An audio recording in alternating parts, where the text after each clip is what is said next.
is Jeremy, creator and co-host of the Star Trek Wars podcast. Oh, like, hi, Tandy. Hi, Tandy. My name is Jeremy. I'm an important cultural sex toy from the past.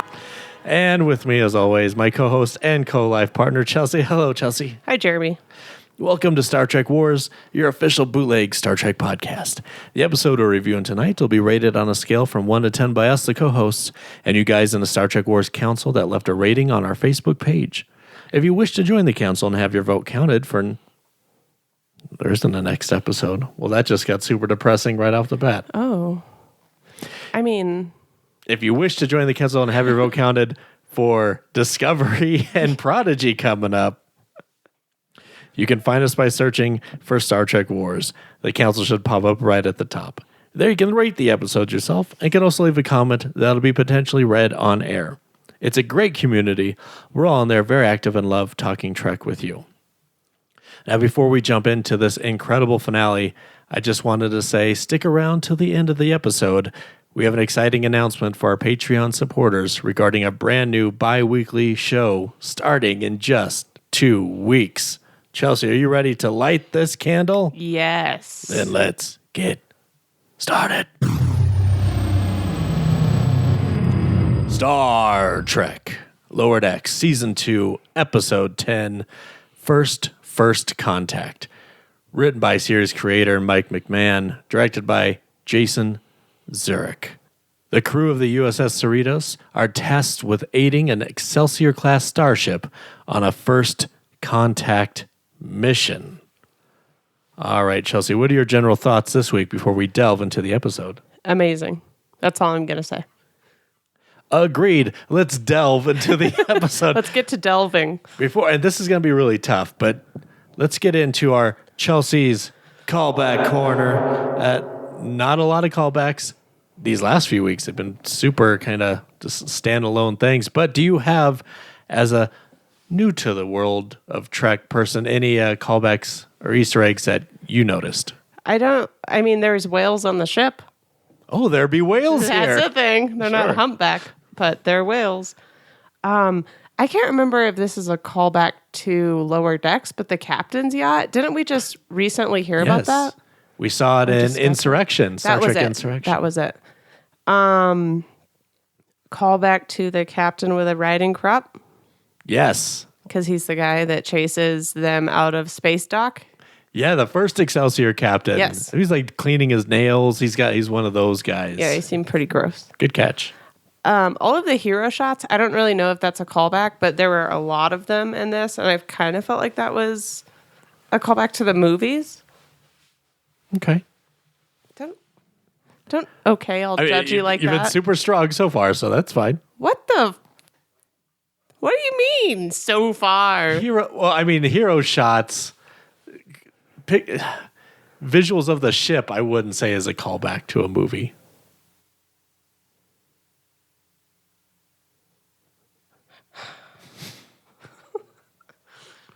But you're still passing this with flying colors. I hate it here. The black and gray uniforms, which I'll discuss at a later time. Okay.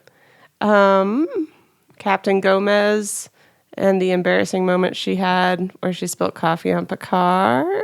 She talks about, oh, don't worry, I've done more embarrassing things than that. And then also Captain Gomez. Yes. Yeah, Captain Gomez, I didn't put her on any of the Trekcommendations this week simply because the 2 episodes she's been in, I've already Trekcommended. So okay. She was in Samaritan Snare, first episode with the Packlids. Yes. Well, only episode of the Packlids until Lower Decks. And she was in Q-Who, which was the first episode with the Borg. Yes. Very good. That's a lot. Yeah. Great job. I want to give a shout out to, and I know we're going to get more into this in the pros, but Cetacean Ops is actually a Star Trek thing, but this is the first time we've ever been able to actually see it. I thought they were dolphins. Are they really just beluga whales in Starfleet? They don't employ dolphins? Well, up until this point, we've never seen any of them. We've just known the term of Cetacean Ops. Okay. It's been a thing since the Next Generation, but it's never seen a budget, I'm guessing. But according to the 1996 reference book, Star Trek The Next Generation Blueprints, The cetacean ops facilities, including a cetacean navigation lab and 4 lifeboats, were located on Deck 13, with the navigation labs extending into Deck 14 as well. So they were shown in the technical manual, and we'll get to it later too. They were actually briefly uttered once just verbally, but never seen or really used at all aside from that. So I like the idea of employing dolphins and such. yeah. So that's been around since 96. They do mention the rubber ducky room in this. That's kind of a cool callback. You know, you always see like the schematics of a ship in the background. Like you can see like the different decks and stuff. Back on Next Generation, there wasn't high def or anything, so they would fill stuff. You know, they would put things. They'd put like little race cars in the docking bay, like because you can't. It just looks like blobs. You know, there was a little rubber ducky in one of the rooms of the Enterprise D in the like schematics. Really? On the back. Yeah. So the Cerritos has that too, but for them to actually mention the rubber ducky room has actually canonized that now. So that's kind of hilarious. I feel like this whole show is just crazy. Like, Mike McMahon has to be like a super fan, him and his writers, to like notice all of these little things and then employ them. And this, I don't know, it's really cool. And I don't think we talked about Mike McMahon on this podcast before, but he actually kind of got famous before writing on Rick and Morty and stuff. He had a Twitter account called TNG Season 8, where the whole account that he created was just coming up with a synopsis of fake episodes of Next Gen had an 8th season. So. Oh, that's amazing. So yeah, he's a big fan. And the last kind of Easter egg I had was the stripped down Cerritos looks exactly like the model Rutherford and Tindy were building earlier this season when it had its hull plating off. It had that same like copper undertone when they were building a model. That's neat, but I'm not sure how the hero shots don't count, but that does, because that's literally just how a ship is going to look without its hull We've never armor. seen a hull without its armor. So the fact that they actually had a little model with its hull off, that same copper plating is what you see. I think that's great continuity and foreshadowing of what the big ship looks like. All right, so we'll put those both in the neutral zones. Yeah, then. I think we need to get some outside opinions on that. Okay, fair enough. All right, let's jump into your pros, Chelsea. Okay. I tried to put these in order, but I think I maybe screwed them up a little bit. First and foremost, I love that Jennifer and Mariner finally kind of worked through like the completely unwarranted hostility. And I also hate how real that is. Yeah. Like woman to woman. Like you just assume the worst for no reason. It's ridiculous. So I like that. And I mean, to be totally honest, I kind of want to see them become like a thing. Like Mariner and Jennifer. I think that'd be adorable. There is some precedent to it because we had earlier this season with Mariner saying that she's into guys and girls and binars and all that stuff. And we've also, I believe it was in the Naked Time where we see Jennifer making out with is it Barnes, the Trill Woman? Mm-hmm. So, yeah, I think that would be really cool. I also love how childish the bridge crew acted after Mariner tells everybody that her mom's getting a promotion. But I think more than that, I love how Shax just angrily screams he's an open book with like his eye veins popping out. And then meanwhile, Phillips just almost starts crying. It's like, what? Yeah. Like you just have all three of them, right? Like you have the angsty teen, you have the crybaby, and then you just have like Ransom throwing an absolute tantrum. Yeah. I love that. I really have enjoyed in this whole like series so far how T'Ana isn't just like that cat species, but how they actually employ like her cat-like tendencies, like the scratching post, like she's sniffing around for Tendi. Right. Like it's not just like, oh, she's just this species because we didn't want her to be human, but she actually like uses like her species specific like. I think it's hilarious. I don't know. She even gave out a little cat purr when she hugged Tendi at the end. Yes. Like, I love that. I don't know. It's just fun. I don't know if they did that in the animated series because I didn't watch that trash. Well, Imres in the animated series, in one, how dare you? But two, Yeah.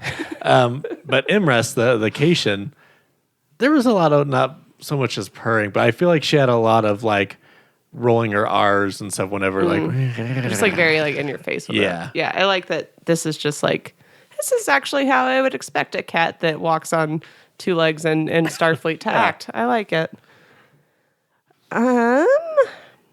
Billups just going from like a crybaby to absolutely losing his Maybe one of my shit. favorite Billups moments. Holy crap. Like, that was hilarious. Also, like, props to Freeman for letting them, like, Vent? air their heavy air quotes concerns. Yeah, apparently this has been stewing with Billups for a while on how California class God. starship and personnel He was so are mad just about as it. great, if not better, than everybody else. And that must have been right under the surface for a while. Oh, yeah. That's something he's been working out with Paul F. Tompkins' bird character for sure.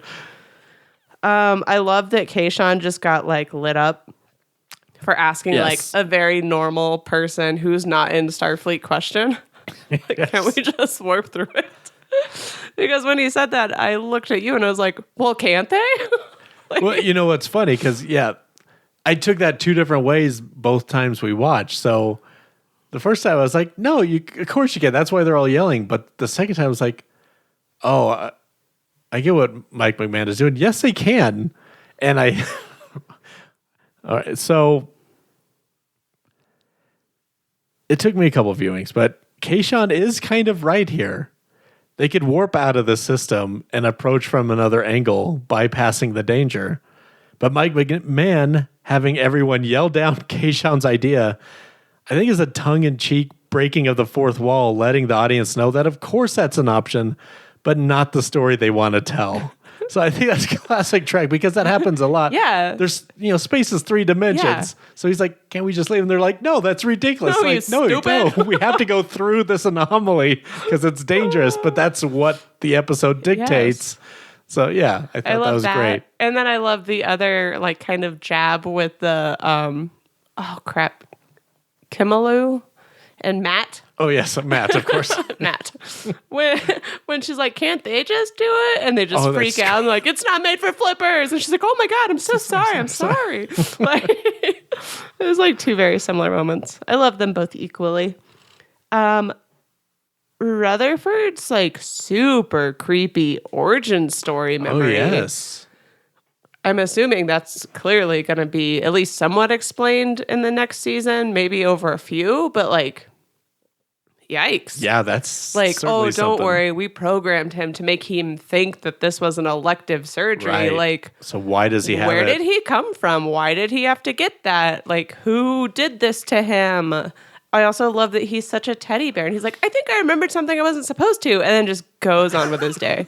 Like, if even just like half of us could be as wholesome as Rutherford, the world would be such a good place. I already mentioned them a lot, but the little pervy beluga whales. Oh yeah. So pervy. As soon as I into saw Rutherford. them, they're Oh my so God. adorable With their and little pervy. like shirts on. I was like, oh, little babies, little gross pervy babies. The animation in this, like, I know we've talked about this off and on all season. Such an upgrade but this year. Holy shit. Like, I got really sick of the hero shots. I think that was actually a complaint of mine during one of the movies that we reviewed recently, perhaps. Maybe right before First Con. I don't remember. Possibly. But I couldn't get enough of these ones. I was like, whoa. Yeah. Like, gorgeous. even the Archimedes with its like little pregnant belly, I was like, that's not a good looking ship, but they're making it look good looking. I don't know. It works it's got for me. that Enterprise B pork belly at the bottom, but it's Excelsior, but it got sovereigned up, which Freeman must hate because they really sovereigned it up. The nacelles are from the Sovereign class, and even the deflector dish is like that yellow from the Enterprise E like stuff. So I thought it was gorgeous. Yeah, it was really cool.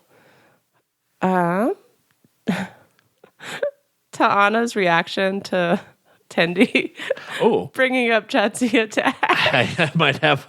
Yes, play it. Listen, I know what you're going to say, and I'm so sorry for letting you down. I know I don't belong in sickbay. You're right, you don't. You master everything you put your mind to. It's unsettling. Oh, thank you? You shouldn't be treating phaser burns. I'm moving you into senior science officer training. Wait, like, to work on the bridge? Like Jadzia Dax? Who the is that? I don't know who that is. No, like Spock. It means a lot more experiments, away missions.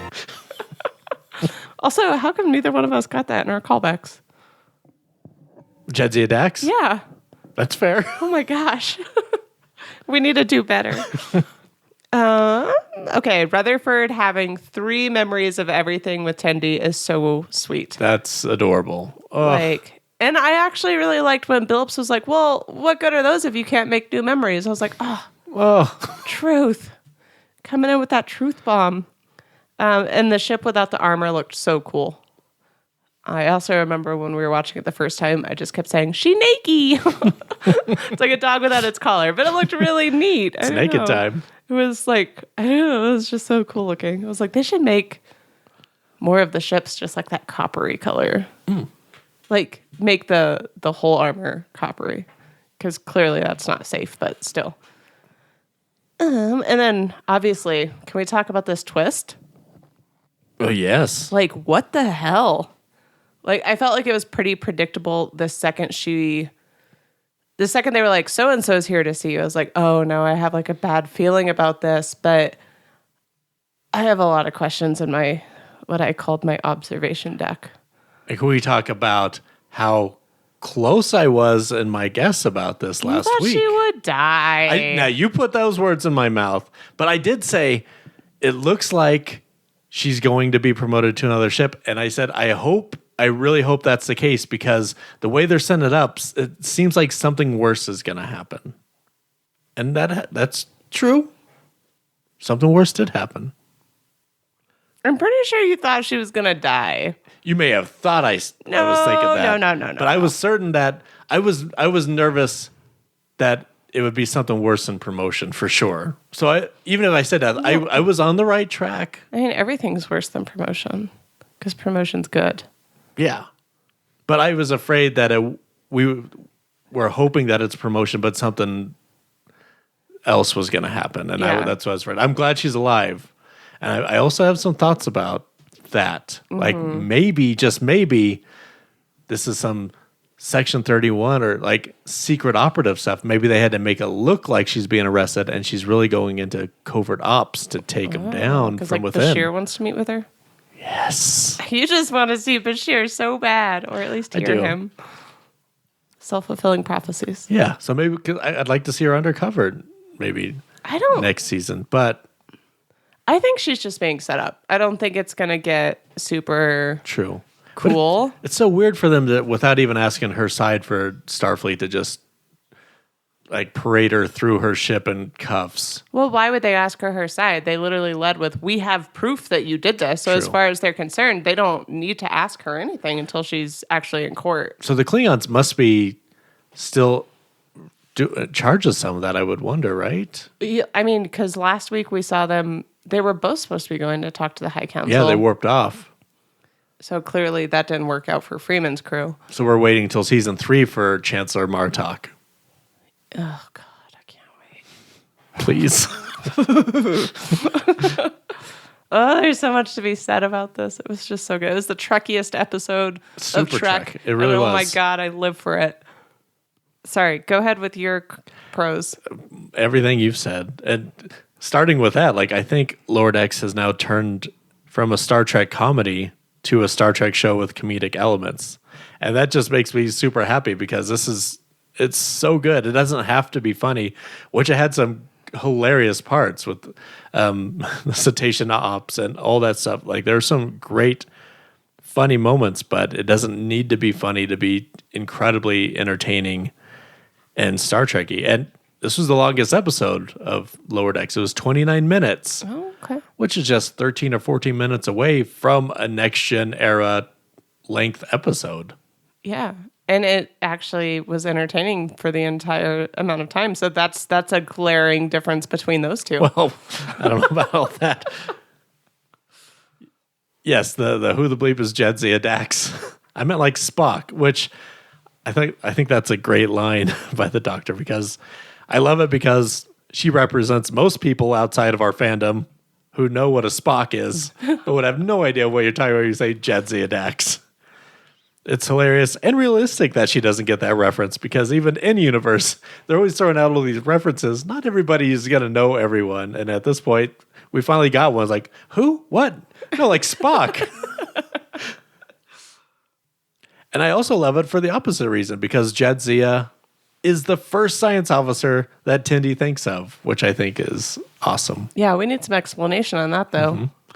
And I'm pretty sure I heard Tawny Newsome mention it in a podcast that Jadzia is one of her all-time favorite Star Trek characters. So I would love to get more Jadzia mentions and love, even though at this point she's passed away when Lower Decks is airing. But still, I love the shout-out, and it was a great joke. I also love, in terms of continuity, Billups exclaiming, dragon's blood! Access controls are fused. So going back to his heritage, having like just yelling out dragon's blood as an expletive. It's just great. I love seeing the entire crew come together, even though it did cancel ballroom dancing. That girl was so pissed. Oh my God. And a great tie-in and reverse of last season. Last season ended with, it's the Titan, and the Titan comes to save the day. Mm-hmm. This season ended with, it's the Cerritos, with the same pointing at the screen, but it's ending with the Cerritos crew coming to the rescue. I thought that was a great bookend there. Yeah. It is cool to see them kind of becoming the heroes that they, I don't know, we're like really excited to just be around. Yes. There's a better way to put that, but I can't think of words right now. That's so great. Do you have any cons? I have some questions, and Okay. some of them feel, like questions. Oh, right. So I don't really understand Rutherford's error message, because he has a whole ass eye on the other side of his head. Oh, like from his vision? Does it not work? Is it decorative? Because that's creepy that it's moving around and like looking at you, but like he can't see anything through it. That's fair. What is that about? That was weird, right? Yeah, I didn't even think about that. Like he has two eyes. I don't know. That was. Why didn't the Cerritos crew get the new uniforms? Yeah, it seems like it's really being reserved for, like, I don't want to say like the main big ships. Yeah. I know the out of universe explanations because they wanted to have their own uniforms being a new show and all. But it seems like, it seems like just more California class warfare. Like they don't even get the cool First Contact uniforms because they're on a California class.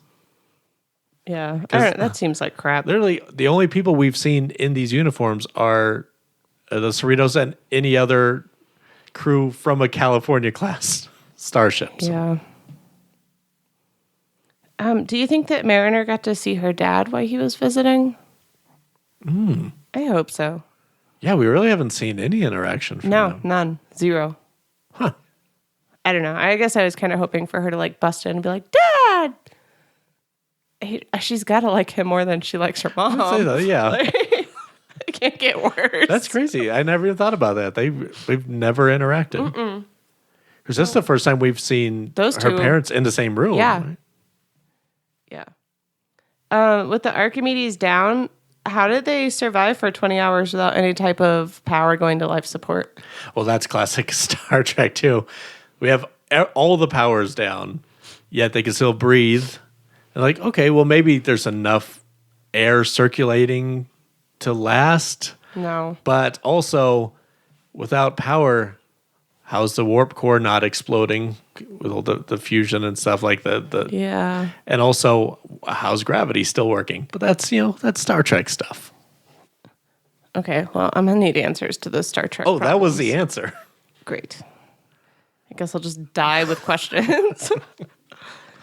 So on the bridge of the Cerritos, they pop the part of the thing out, right? Because Yeah, you the main can't view see screen. through like the power screen or whatever, the view screen, whatever.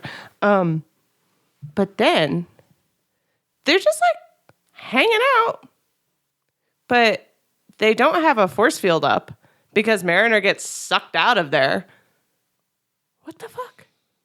How are they just like sitting? Like he legit says like, hang on to something before he like pops the side of the ship off. And then like it shows just like two random ass people just like standing, like not holding. I'm like, you should immediately be sucked into space. What is that? What is that about? And also they took the whole panels off because like the magnetic field. So don't tell me they're using freaking magnet boots because what the hell good does that do? Like, the whole point is to not draw any type of, like, power source to the ship. Explain. My answer was going to be gravity boots. Explain.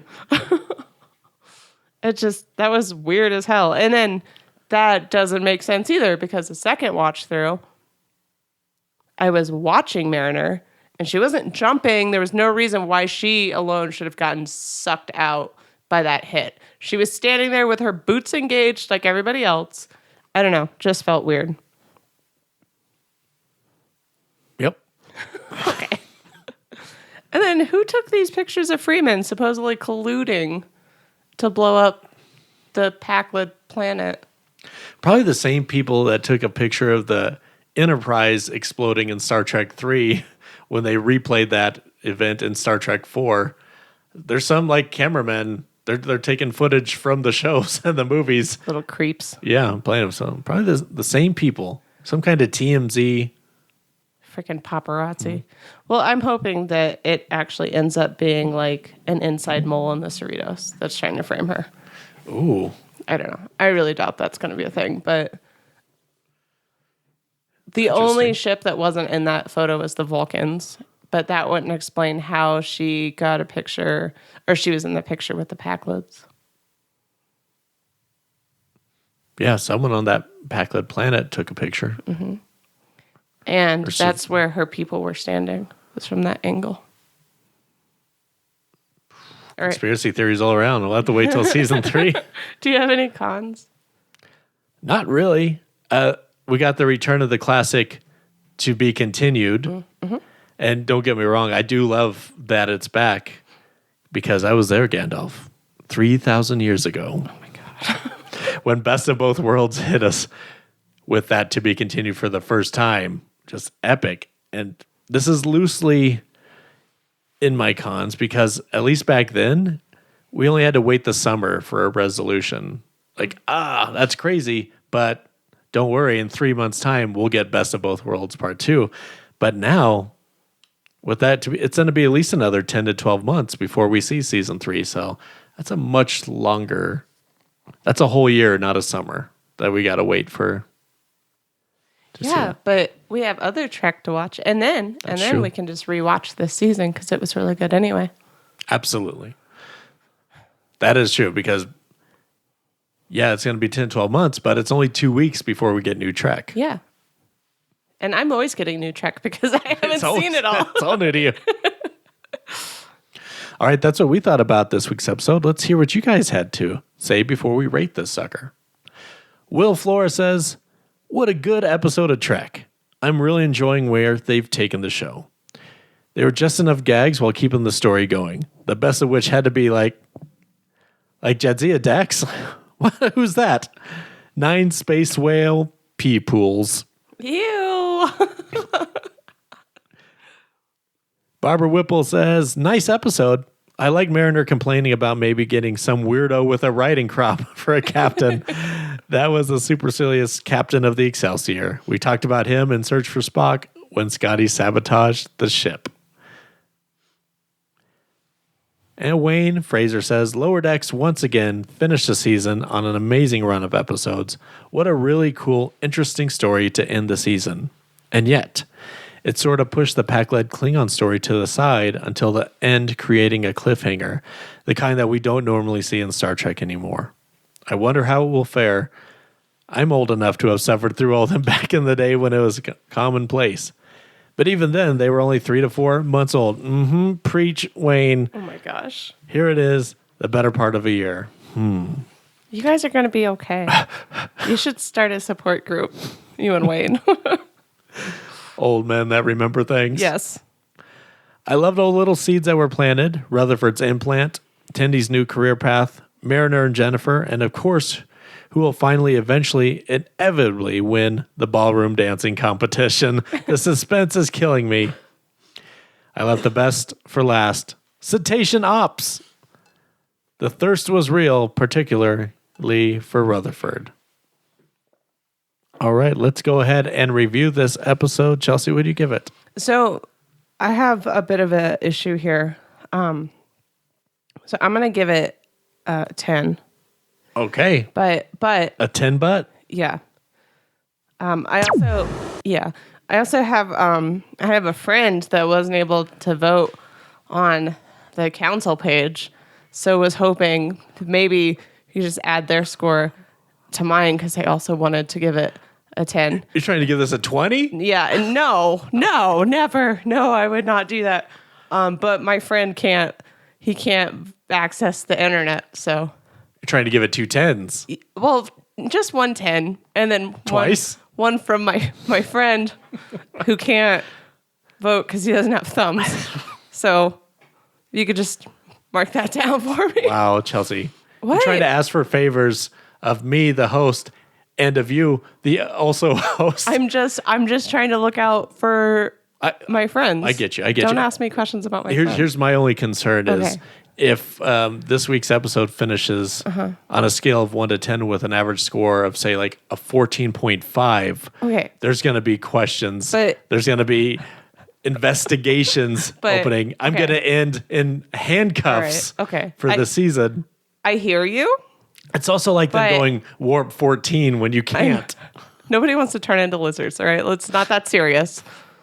I just want you to give it 2 10s, one for me and one for my friend, my we could do. unnamed friend who asked me All right. to do this. I'll hook you up. Okay, thanks. I'm going to give this one a 9. Maybe you should keep up, Matt. Matt. Oh, that's some great So stupid. Stupid Matt. whale bickering. It was like, whoa, Freeman is Mariners, Bob. Maybe you should keep up. Hey, Rutherford, why don't you jump that hop on here? I already asked him. Matt, maybe you should keep up. Please, more of those. so Please, cute. more of those. That's great. Now, that keeps it. Now we can move on to our 3 Trek it. Sorry. We forgot to mention how cute it was when they said, his blowhole's broken. All right, Trekcommendations There's up like- next. Because they were so concerned They for were him too. so Like, he's drying scared. out. Maybe throw some water on him. Spray him with water. Don't let him dry out. His blowhole's broken. 3 Trekcommendations. This is, of course, the segment where I recommend 3 episodes of Star Trek that this episode reminded me of getting more and more difficult each week. And each recommendation is very loosely based on something from this week. So we will start with number 3. Okay. Chelsea, this is the Deep Space Nine series premiere, Emissary. Oh. Well, this is where Cisco goes to DS9 because Locutus just murdered his wife and like Strangled her. Kira hates him and stuff because like she has an issue with authority and he has hair. Yep. Yep, that's it. That's what happens. He has hair. That's absolutely and correct. He finds out that he's an emissary for Bajor. Yes. Yep. Now, on our old-time list of 716 episodes, this is number 127 with a score of 7.85. Okay. I'm not going to lie. That's a lot higher than I thought it would be. And it makes it the highest series premiere of Nice. any show. Okay. Very good. I don't know if you're going to guess why I put this, because it's... Is it because there was another Bajoran sighting? I put this Poor because... guy in medbay. Sick bay. I'm sorry, Dr. Ta'ana, but Jadzia Dax discovered the Bajoran wormhole in the Celestial Temple to the prophets. Yeah, Cisco was there, but it was her calculations. It was her and Cisco on the runabout. She's the one that discovered the wormhole. So Nice. she's not a no one. She would probably know that if her and Shax actually spent time talking when they were together. Absolutely. She found Shax's people, his gods, Ooh, yeah. thanks to her. So yeah. put some respect on that name, Dr. Respect. T'Ana. And I just wanted to get a non-TNG episode in there. So, Yes, thank all right, you. I now let's get appreciate back to that. Next Generation. Oh, My number 2 recommendation. These are all great episodes. This is a great episode. It is a Next Generation Season 7, Episode 12, episode called The Pegasus.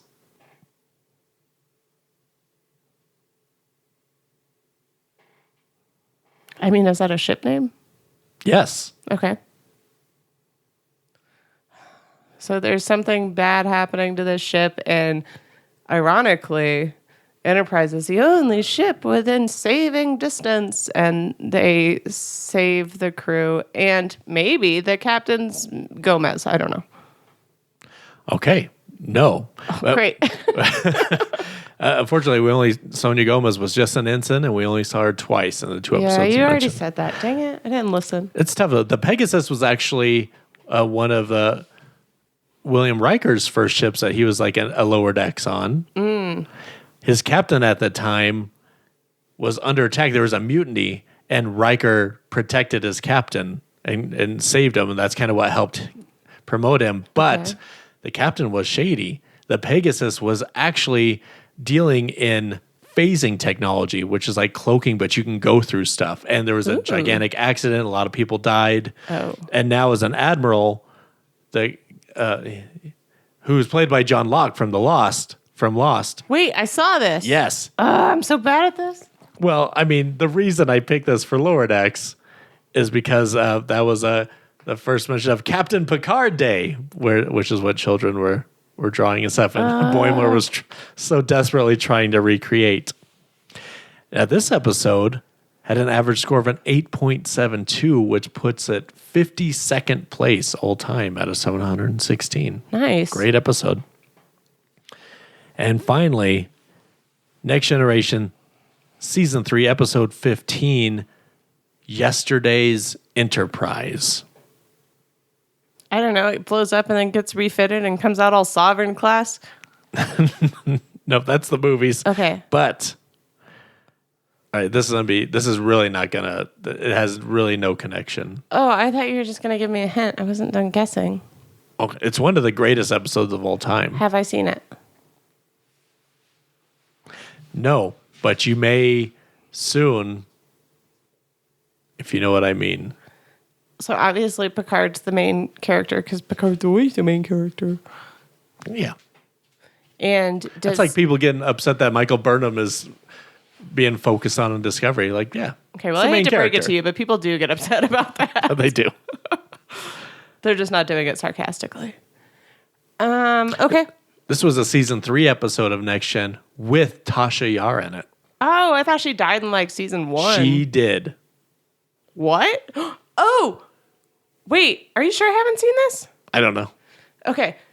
Only you can tell me this. Is it? No. What does your heart tell you? It tells me that there was like, they're like stuck in some sort of like time thing Now to where you're- they're like ooh, now you're cooking. replaying like the past like bad events, but it's just like only Picard because like, wasn't that the one where like the other crew was like, he was like, we just did this. Or no, that was Worf. That was Worf that was having that weird like wise, Ooh, that's a great episode. what's her name? Troy. Like, why does she think we're married? Oh, no. Great episode. Okay, I for thought sure. it was that one. So Similar, and there's a rift, things change and all that stuff. I don't want to go too much into it because this is an episode that we'll be watching shortly. But yesterday's Enterprise has an average score of a 9.65, making it out of a list of 716, 10th all time in Star Trek. sweet. And I picked it because aside from the manual saying cetacean ops, this is the only time we ever actually hear it spoken. Cetacean ops is mentioned in background chatter from some crew. Okay. Not even by main characters, but you can hear someone on their way to cetacean ops. Okay, cool. All right, I'm ready for it. I'm excited for this. Yeah, so that's about it. Okay. Aside from the to be continued, we are now left with a few cliffhangers going into season 3, which is Freeman's fate. Are we going to get like a awesome Star Trek like trial, or is she secretly undercover? She's not. Are we going to get? Oh, Cerritos is going to have a new captain in the meantime. Yeah, and new skin. And new skin, so it could be retrofitted What if she again. comes out all sovereign class? Oh, that pissed Freeman off. I know. She would hear it secondhand too. Like I got to be on trial, and now they Yes. sovereigned up Oh, my God. Cerritos. Full stop, Mister. And of course, you mentioned this Rutherford's implant. Yes, that's the one I'm going most on? excited because about. that's super dark. Yes, like that's some area 30 or Yeah, section 'cause 31. His mind has been messed with. He's Like- got this implant. And they programmed his thoughts and memories. Yeah, like that They is so reprogrammed him intrusive. to think it's his idea. It's got to be section 31. This might be your Bashir sighting. I don't think it'll okay. be Captain Freeman. I don't know if Bashir would be head of Section 31 at this point. Okay, either. but I think this Picard era, if there's yes. a section 31 yeah. undertone, I think this is it. Okay. I'm calling it. I can't wait to see what Next Generation And Martok. character or Voyager character is heading up Section 31, a DS9 creation. That's more of a con. It's great. I just want more DS9 love. We left out another pro. Yeah, I bet we did. What is it? When the whales. Sorry, I really love these whales. They're so man. good. When Bourne was like, so what are you guys doing for Freeman Day? And they're like, oh, that's for cabs. All right, we should probably end Adorable. this before I just dissect everything the whales said. All right, well, so how did Lower Decks do this week? Well, using the combined average score of ourselves and you guys who voted home. Oh, Star Trek Wars Council, by the way. Mm-hmm. I didn't... Wait, What? have we rated this? Yeah. It was a 10 from me and then And a 10 no- from my friend who can't. Right, and then we Vote. didn't mention anybody else's score. Oh, yeah, no, that's important. Oh, no, I gave it a Wait. 9. Yeah. I gave it a 9. And then, Star Trek Wars Council. yeah, we're on track. Yes, we're fine. Yeah. The only thing I forgot This was is Star Trek good. Wars Council. Yeah. Gave it an average score also of a 9. Oh, okay. So that's a great score. Yeah. Last week I gave it a 9. Yeah. You gave it a 10. Yeah. Star Trek Wars Council gave it a 9.22. So this will not outrank Well, last but are week's. you taking into account my friend's 10 that wasn't able to vote on the council page? I sure am. I'm going to need to see your math because I don't think you are. I'll show you later. So with that being said, last week was a 9.4. Mm-hmm. This week is a 9.33, which is incredible, making it the second highest rated episode of Lower Decks and maybe second highest rated of all the new Trek. Or third highest, because last week is second highest. So this is number 3. So Lower Decks is slowly taking over the top positions of all new Trek. Well, it's because it's been 10 years since we've had any Discovery or Picard. It's been months. Also, I really need to check your math. I need to make sure that my I'll friend's show you vote is after. in there because it doesn't feel like you put my friend's vote in there. Okay, we'll discuss it, and it's the first thing we can talk about when season 3 premieres in 10 to 12 months, and we'll definitely remember to circle back I'm around. just saying, if it was your friend, I would do it. And that'll do it for this season of Lower Decks, which is insane. So fast. What a wonderful season of Star Wonderful Trek. blur. Coming up on Star Trek Wars, well, we just released our big group finale movie review of Star Trek Nemesis. So please give that a listen if you haven't. It's fun, and there's a lot of emotions, unlike the actual movie.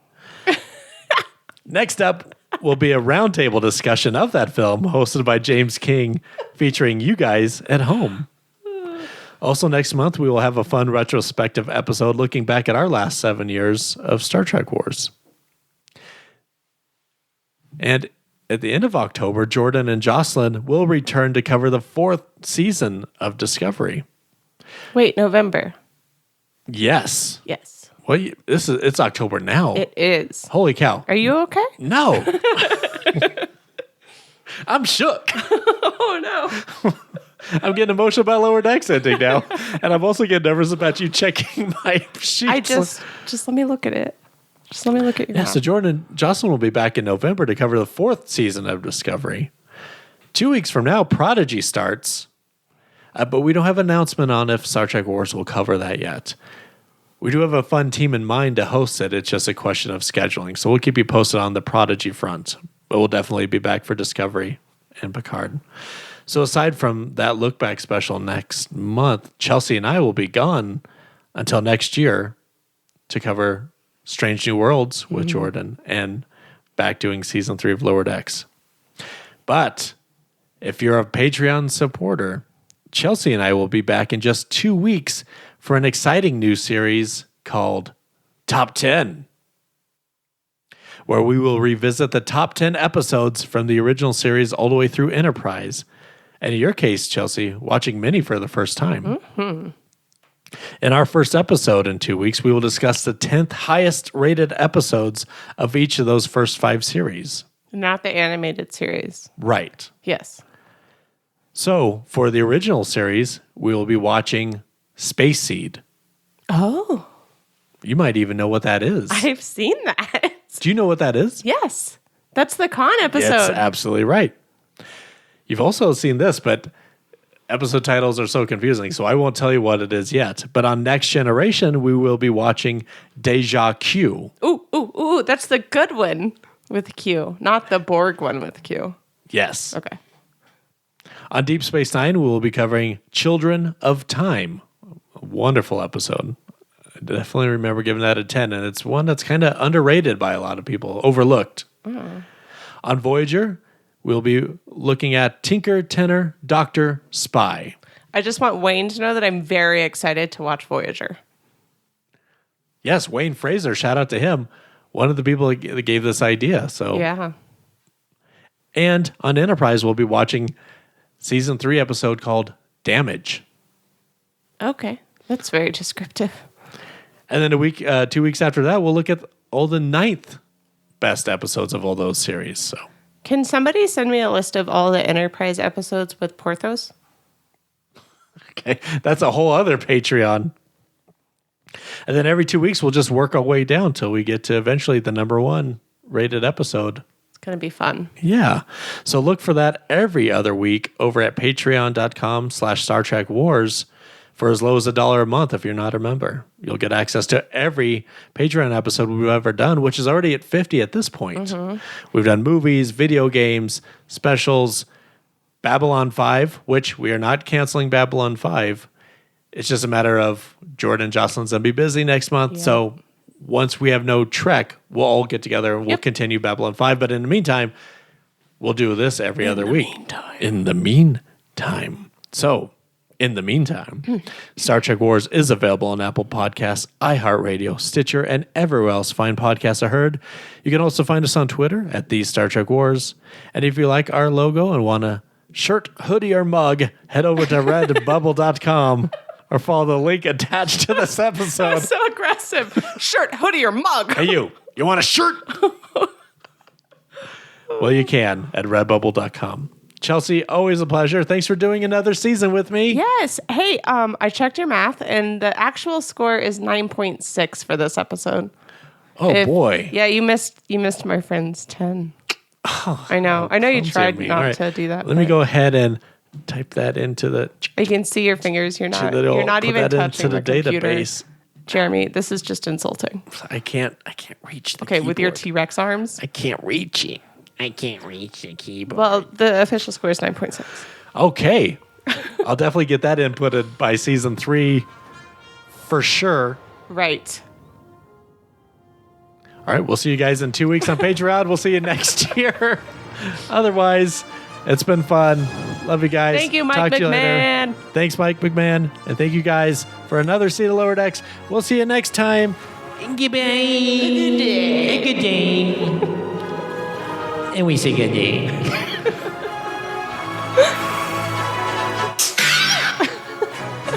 That just makes me want to go buy an alternator for my car.